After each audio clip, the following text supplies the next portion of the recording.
Assalamualaikum warahmatullahi wabarakatuh. Alhamdulillahi wa kafa, wassalatu wassalamu ala rasulil mujtaba, amma ba'd. Puji syukur kehadirat Allah subhanahu wa ta'ala, salawat dan salam kepada Rasulullah sallallahu alaihi wasallam. Kaum muslimin dan muslimat yang dirahmati Allah, mudah-mudahan Allah subhanahu wa ta'ala senantiasa melimpahkan rahmat dan karunia-Nya kepada kita semua di bulan Ramadan yang mulia ini.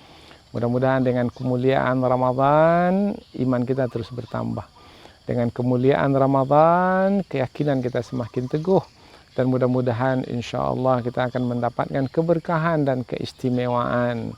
Dengan bulan Ramadan yang kita lalui ini, meskipun kita melaluinya dalam suasana menghadapi bencana atau wabah COVID-19 ini. Tetapi itu bukanlah yang menghalangi kita untuk terus membangunkan kerohanian kita kepada Allah Subhanahu wa ta'ala. Karena bagi orang beriman, apapun keadaan ketika ditimpa musibah yang tidak ia sukai, ia tetap bersabar, dia tetap redha, tetap berbaik sangka kepada Allah Subhanahu wa ta'ala. Maka itu adalah baik baginya. Kemudian juga apabila Allah angkat nanti bencana ini, kemudian Allah berikan kepada kita apa yang kita inginkan, itu pun juga baik bagi orang-orang beriman karena akan membuatnya bersyukur sehingga lebih mendekatkan diri kepada Allah Subhanahu wa ta'ala. Maka yang penting adalah bagaimana setiap saat dan apapun yang berlaku menambahkan terus keimanan kita kepada Allah. Maka ayat yang kita coba renungkan pada kali ini adalah ayat yang terdapat dalam surah Hud, ayat yang ke-52, yaitu bagaimana terus keimanan kita itu bertambah, kekuatan iman kita itu terus bertambah kepada Allah Subhanahu wa ta'ala. Nabi Hud alaihi salam menyampaikan kepada kaumnya, "Ya qaum istaghfiru rabbakum tsumma tubu ilaih." Wahai kaumku, memohon ampunlah kepada Allah Subhanahu wa ta'ala dan bertaubatlah kepada Allah. Tsumma tubu ilaih, kembalilah kepada Allah. Mungkin selama ini mengikuti kehendak hawa nafsu sehingga tersesat dari jalan yang benar. Maka sekaranglah mungkin tiba waktunya untuk kita kembali kepada Allah Subhanahu wa ta'ala. Yaitu kita lihat diri kita, oh rupanya kita memiliki kekurangan dan keterbatasan. Oh rupanya kita ini dikuasai sepenuhnya oleh Allah Subhanahu wa ta'ala. Ini buktinya kita tak mampu berbuat apa-apa. Kita di rumah saja, lockdown, ya, kita berdiam di rumah.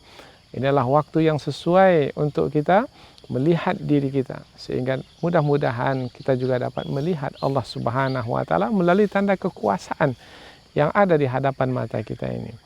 Maka kita memohon ampun kepada Allah, kita ikuti, yaitu dengan memohon ampun kepada Allah, kemudian dengan bertaubat kepadanya, dan insya Allah dengan dua ini yang disebut oleh Nabi Hud ini, yursilis sama alaikum midrara, Allah akan memberikan hujan kepadamu. Andaikan persoalan adalah persoalan kemarau, yaitu hujan tak turun sehingga tanam-tanaman mati, binatang ternak umpamanya mati, kemudian kita kekurangan hasil panen umpamanya, kehidupan kita menjadi susah, sengsara, maka penyelesaiannya adalah hujan. Maka mudah-mudahan Allah akan mengirimkan hujan untukmu, karena yang menurunkan hujan itu adalah Allah Subhanahu wa ta'ala. Yursilis sama alaikum midrara, midrara bukan hujan yang sedikit, hujan yang cukup, hujan yang lebih dari keperluan, sehingga kita tidak perlu risau lagi, karena hujan adalah sebagai sebab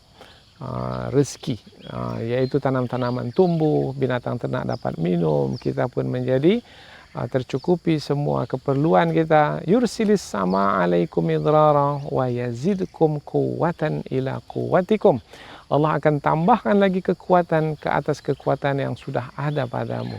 Ini kita inginkan, mudah-mudahan bertambah kekuatan kita, yaitu dengan meminta ampun kepada Allah, dengan bertaubat kepada Allah. Sarananya ini melalui sebab COVID-19 ini yang menjadi sebab bagi kita untuk memohon ampun, bertaubat, kembali kepada Allah. Maka Allah tambahkan kekuatan badan, Allah tambahkan sistem imun yang ada di tubuh kita, Allah tambahkan kekuatan akal, Allah tambahkan.